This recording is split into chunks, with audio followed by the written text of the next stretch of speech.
Introducing GW Theatre Company's play One Extreme to the Other, Hazel Blears, the UK Community Secretary, said the production, part funded by her department, was an important tool in challenging harmful misconceptions.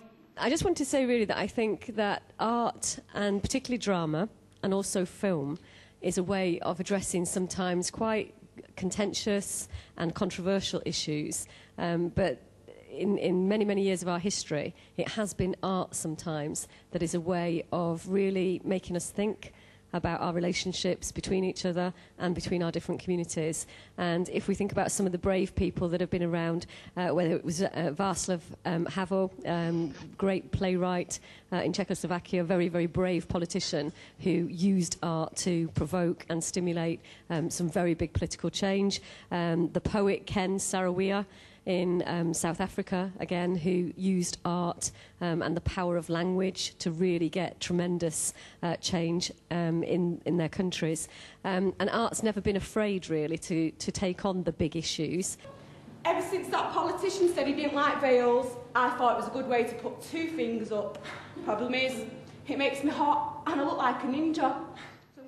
The play, which explores religious, racial and class divides, is aimed at young people aged 14 to 25. It tells the story of two former friends who become involved in extreme groups within their own communities, one with the racist far right, the other with a hardline Islamic organisation.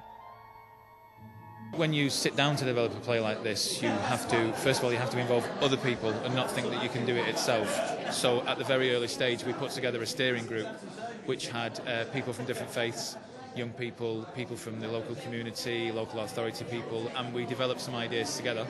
And then the writer went off and did some research, and you bring together as much information as you can, and then you look together at the things that you really want to be in the play together.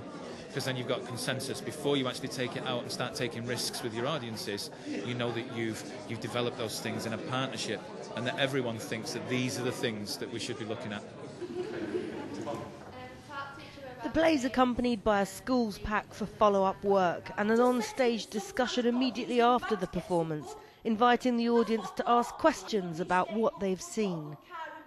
I think that it's really good the way they showed everybody's perspective, not one person's. I love the way they interacted with the audience. You know, they like, kind of got to every single person in all ways. The play changed my ideas in about religion and faiths, about how people understand each other, how different religions understand each other and how they work, and what their sole intentions are as a religion. I think it is quite helpful because it feels more realistic rather than watching on a news channel, which may sometimes feel factual and rather not realistic. So far, the group has put on 130 performances to an audience of over 17,000 people at schools, mosques and community centres. By the end of its 3-year tour, they will have performed at over 200 venues, challenging misconceptions and questioning divisions.